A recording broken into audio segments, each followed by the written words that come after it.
டெல்லியில இருந்து ரொம்பவே கோவமாக நம்ம தமிழகத்துக்கு திரும்பி வந்த பன்னீர்செல்வம் அவர்கள், சரியான அந்த நேரத்துக்காக காத்துக்கிட்டு இருந்து, கரெக்ட்டா பன்னீர்செல்வத்த தமிழக வெற்றிக் கழகத்துக்கு உள்ள தற்போது தட்டி தூக்கிய தமிழக வெற்றிக் கழகத்தின் தலைவராக இருக்கிற விஜய். இதன் காரணமா 15ஆம் தேதி வரைக்கும் தற்போது பன்னீர்செல்வம் எல்லாருக்குமே அவரு முக்கியமான ஒரு கெடு ஒண்ணு விதிச்சிருக்காரு. கால அவகாசம் கெடுவ விதிச்சிருக்காரு.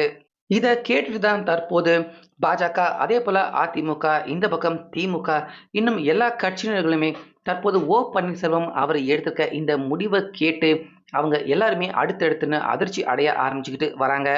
அப்படிப்பட்ட ஒரு முக்கியமான அரசியல் மாற்றம், அரசியல் நகர்வு தான் அடுத்த கட்டமாக நம்ம தமிழகத்துல முக்கியமா வர்ற 15ஆம் தேதி நடக்க இருக்கு.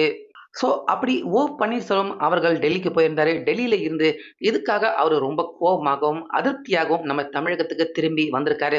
வந்த உடனே விஜய் அவர்கள் பன்னீர்செல்வம் அவர்கிட்ட பேசின விஷயம் என்ன? அவருக்கு குடுத்த அந்த ஆஃபர் தான் என்ன? இதனால வர 15ஆம் தேதியில இருந்து நம்ம தமிழக அரசியல்ல என்னென்ன மாற்றம் நடக்க இருக்கு? முக்கியமா பன்னீர்செல்வம் அவர் என்ன அதிர்ச்சி தரும் எல்லாருக்குமே அதிர்ச்சி தரும் அந்த முடிவை எடுக்க இருக்காரு அப்படிங்கிற பல முக்கியமான தகவல் தற்போது டெல்லி வட்டாரத்துல இருந்து தெரிய வந்திருக்கு. அது எல்லாமே என்னென்ன அப்படின்னு தெளிவா இந்த வீடியோவுல இப்ப பார்த்துடலாம். வீடியோவ நீங்க கடைசி வரைக்கும் ஸ்கிப் பண்ணாம மட்டும் பாருங்க.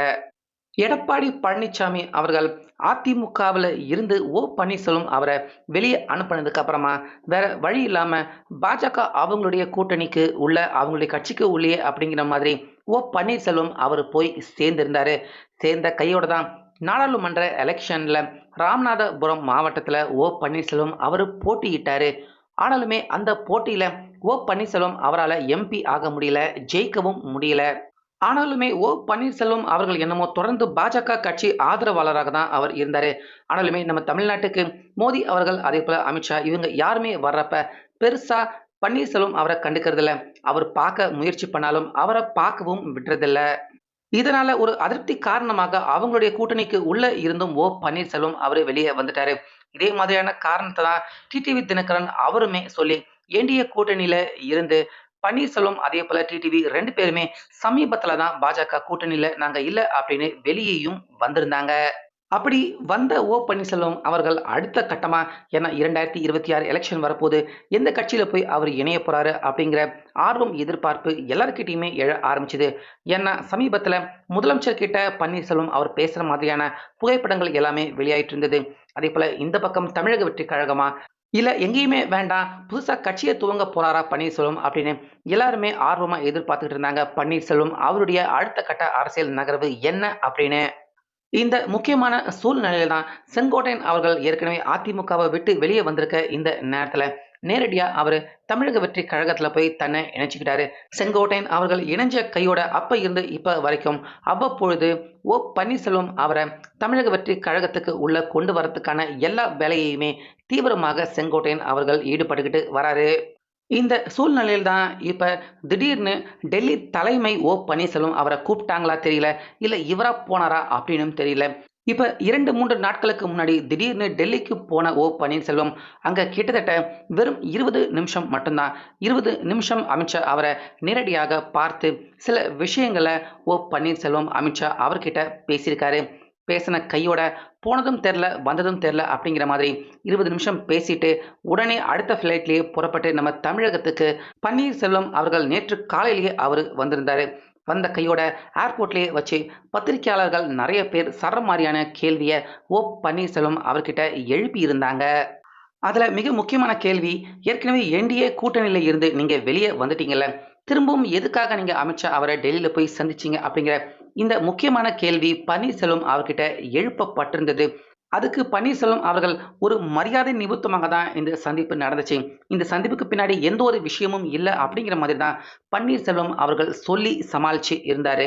ஆனா டெல்லி வட்டாரங்கள், டெல்லியில இருந்து தொடர்ந்து வந்துகிட்டு இருக்க தகவல் என்ன அப்படின்னு பார்த்தீங்கன்னா, பாஜக, அதிமுக 2 பேருமே கூட்டணி வச்சுக்கிறப்ப, அதிமுக திரும்பவும் பன்னீர்செல்வம் அவர உள்ள சேர்த்துக்கணும் அப்படிங்கிற மாதிரியான டிமாண்ட வச்சுட்டு தான் அதிமுக, பாஜக 2 பேருமே கூட்டணி வச்சிருந்திருக்காங்க.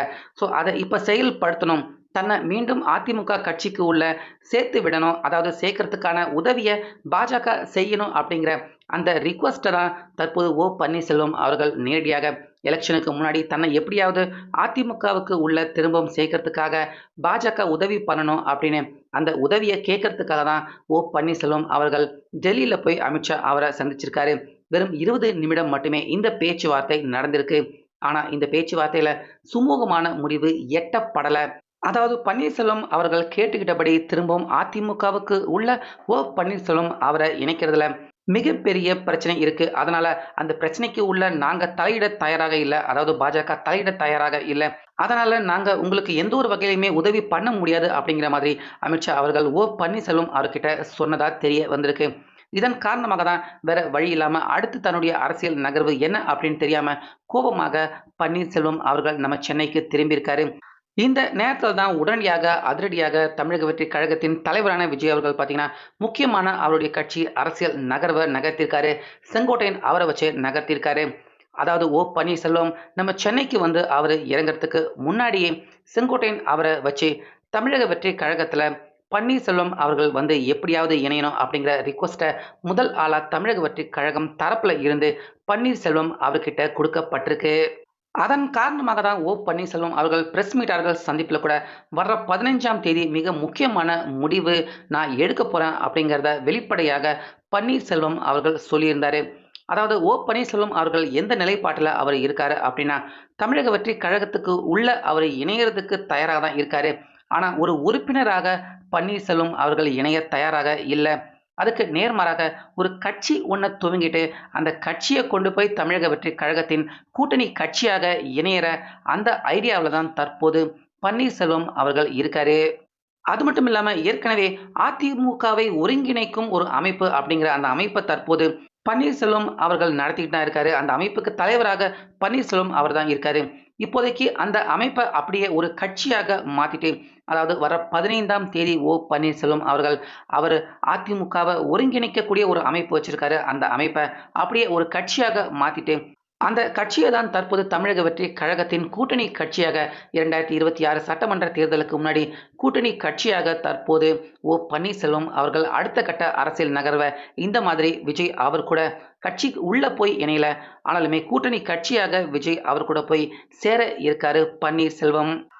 எது எப்படி இருந்தாலும் ஏன்னா பன்னீர்செல்வம் அவர்கள் நேரடியாக விஜய் அவருடைய கட்சிக்கு உள்ள வந்து இணைஞ்சாலும் சரி, இல்ல கூட்டணி கட்சி மூலியமா வந்து இணைஞ்சாலும் சரி, பன்னீர்செல்வம் அவருக்கு பின்னாடி கண்டிப்பாக தென் மாவட்டங்கள்ல ராமநாதபுரம், அதுக்கப்புறமா மதுரை, முக்கியமா தேனி மாவட்டம் இந்த எல்லா வட்டாரத்திலயுமே மிகப்பெரிய அளவுல ஒரு ஓட்டு வங்கி நிச்சயமாக அந்த பகுதிகள்ல நெறைய பேர ஈர்க்கக்கூடிய ஒரு மிகப்பெரிய அரசியல் தலைவராக தான் இப்பவும் பன்னீர்செல்வம் அவர்கள் இருக்காரு.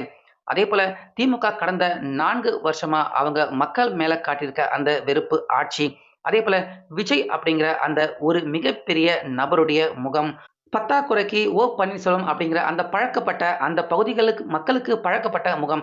இது எல்லாமே ஒண்ணு சேர்றப்ப நிச்சயமா இது தமிழக வெற்றிக் கழகத்துக்கு மிகப்பெரிய ஒரு பலமாக கண்டிப்பாக பார்க்கப்படும் அப்படிங்கிறது தான் அரசியல் விமர்சகர்கள் அவங்களுடைய கருத்தாக இருக்கு. எது எப்படி இருந்தாலும் கட்சி துவங்கியோ, இல்ல கட்சி துவங்காமலேயோ பன்னீர்செல்வம் அவர்கள் நிச்சயமா தமிழக வெற்றிக் கழகத்துக்கு உள்ள அவர் இணையிறது கண்டிப்பாக அது 2 பேருக்குமே மிகப்பெரிய பலமாக தான் இருக்கும் அப்படிங்கிற மாதிரி தான் பார்க்கப்படுது. அதனால தான் பிரஸ் மீட்டாளர்கள் சந்திப்பில 15ஆம் தேதி வரைக்கும் தற்போது பன்னீர்செல்வம் அவர்கள் கெடு குடுத்திருக்காரு.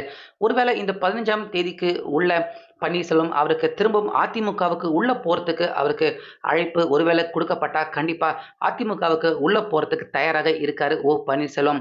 ஒருவேளை 15ஆம் தேதி வரைக்கும் அதிமுகவுக்கு உள்ள பன்னீர்செல்வம் அவர் போக முடியலைன்னா, தமிழக வெற்றிக் கழகத்துல வந்து இணையறதுக்கான வாய்ப்பு கம்மியாக இருக்கு. ஆனா அதுக்கு நேர்மாறாக ஒரு கட்சிய கண்டிப்பாக அடுத்தபடியா உடனடியாக பன்னீர்செல்வம் அவரு துவங்க இருக்காரு. துவங்குனார்னா நிச்சயமாக அந்த கட்சிய தமிழக வெற்றிக் கழகத்துல வந்து இணைக்க தயாராக இருக்காரு பன்னீர்செல்வம். ஏன்னா விஜய் அவர் ஒருத்தர் மட்டும் தான் ஆட்சியிலயுமே, அதிகாரத்திலயுமே எல்லாருக்குமே பங்கு தான் கண்டிப்பா குடுப்பேன் அப்படிங்கிற அந்த வாக்குறுதிய எல்லாருக்குமே குடுத்திருக்காரு. அதனால விஜய் பின்னாடி போய் நிச்சயமா பாடுபட்டு ஒருவேளை ஜெயிச்சாங்கன்னா, நிச்சயமா எல்லாருக்குமே ஆட்சியிலயும், அதிகாரத்திலயும் பங்கு கிடைக்கும் அப்படிங்கிறதால, நிச்சயமா பன்னீர்செல்வம், அதேபோல டிடிவி இவங்க எல்லாருமே கண்டிப்பாக தமிழக வெற்றிக் கழகத்துல வந்து இணையறதுக்கான வாய்ப்பு தான் அதிகமாக ஒவ்வொரு நாளும் ஏற்பட்டுக்கிட்டே இருக்கு. ஸோ வெயிட் பண்ணி பார்க்கலாம் 15ஆம் தேதி வரைக்கும் ஓ. பன்னீர்செல்வம் அவரு எந்த மாதிரியான முடிவ தான் எடுக்குறாரு அப்படின்னு.